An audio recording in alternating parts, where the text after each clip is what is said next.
Hi friends, चलिए हमने part 3 में इसके 11 पॉइंटों के बारे में समझ लिया था, जिसमें हमारा एंड हुआ था,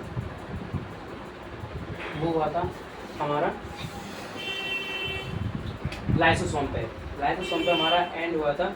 लाइसोसोम से आगे समझते हैं हम सीजिया एवं फ्लैजेला के बारे में। इससे पहले कि हम एक बार इसका रिवीजन कर लें, एक बार फिर से क्विक रिवीजन कर लें। इसमें सबसे पहले था ये माइटोकॉन्ड्रिया।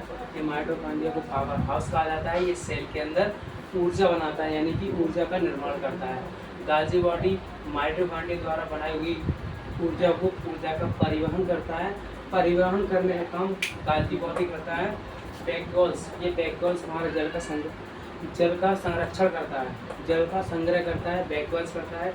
ये जंतु कोशिकाओं में छोटा होता है तथा पादप कोशिकाओं में बड़ा पाया जाता है।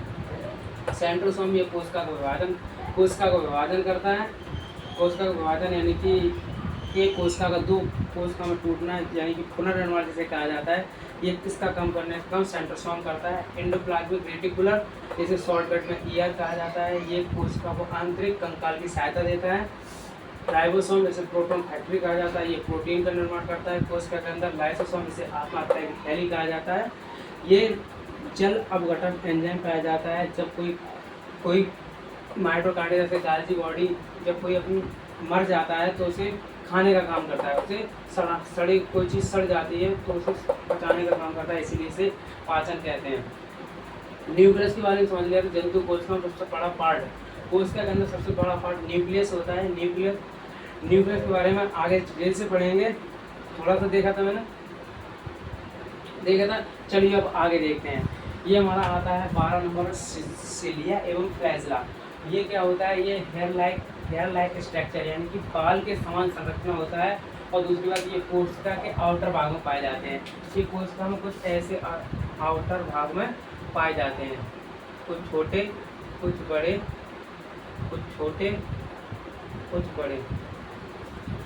ये कोशिका को क्या करते हैं, कोशिका को मोशन यानी कि चलने, मोशन यानी कि फीडिंग मतलब एब्जॉर्प्शन, और मोशन यानी कि घूमने फिरने, हिलने डुलने कोशिका को चलने में मतलब लुढ़कने में और फीडिंग का मतलब होता है मूवमेंट करने में मदद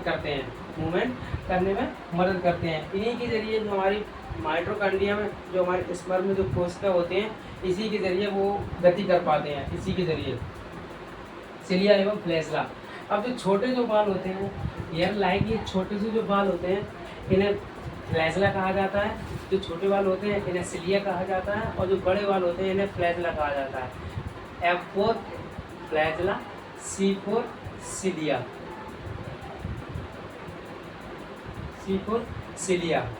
जो बड़े संरचना के बाल होते हैं उन्हें फ्लैजेला कहा जाता है, और जो छोटे संरचना के बाल होते हैं उन्हें सिलिया कहा जाता है। तो इससे समझ में आया होगा। आगे बढ़ें, यहाँ तक समझने में कोई दिक्कत तो आगे बढ़ते हैं।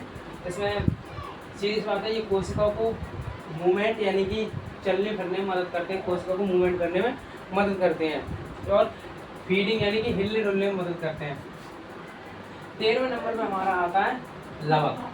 अब लवक के बारे में समझते हैं। इसमें लिखा है, इसे इंग्लिश में प्लास्टिड कहा जाता है। ध्यान रहे, ये केवल ओनली प्लांट यानी कि पादपों में पाया जाता है, ये जंतु कोशिकाओं में नहीं पाया जाता है। अब जंतु कोशिका का सबसे बड़ा पार्ट, जंतु कोशिका के सेल में पाए जाने वाला सबसे बड़ा पार्ट जो होता है वो हमारा न्यूक्लियस होता है। और दूसरी हम बात करें पादप कोशिकाओं में, यानी कि पादप कोशिका में सबसे बड़ा पार्ट पाया जाने वाला होता है, वो होता है हमारा लवक होता है। और लवक भी हमारा 3 तरीका के होता है। इस लवक को 3 भागों में बांटा जाता है। पहला हमारा होता है क्लोरोप्लास्ट, हरित लवक जिसे कहा जाता है। ये पत्ती एवं तना में पाया जाता है। इसका काम क्या होता है, तो इसका काम ये होता है, ये भोजन का निर्माण करता है। पहला हमारा होता है क्लोरोप्लास्ट, इसका हिंदी में इसे हरित लवक कहा जाता है, और ये पत्ती एवं तना में पाया जाता है तथा ये भोजन का निर्माण करता है। दूसरा जो हमारा होता है वो हमारा होता है ल्यूकोप्लास्ट क्या होता है, इसे अवर्णित लवक कहा जाता है। मतलब नहीं, वर्णित मतलब रंग, लवक मतलब कि प्लास्टिक, ये कोई रंग नहीं प्रदान करता है, इसमें ये कलरलेस होता है। ये जड़ और मूल में पाया जाता है। जड़ और मूल में आगे अंतर बताएंगे बॉटनी के चैप्टर में कि जड़ में और मूल में क्या अंतर होता है। तो ये जड़ और मूल में पाया जाता है। इसका काम क्या होता है? इसका काम होता है ये भोजन को संग्रह करता है। पत्ती एवं तना फोटोसिंथेसिस की तरह, फोटोसिंथेसिस के जरिए से भोजन का निर्माण करते हैं और ये जड़ एवं मूल में भोजन को संग्रह करता है ल्यूकोप्लास्ट। यहाँ तक किसी की दिक्कत?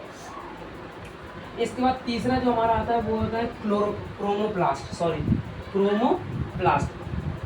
तीसरा जो हमारा आता है वो क्रोमोप्लास्ट होता है। इसे वर्णित लवक कहा जाता है। वर्णित मतलब रंग और लवक मतलब प्लास्टिक। ये क्या करता है? ये रंग को प्रदान करता है।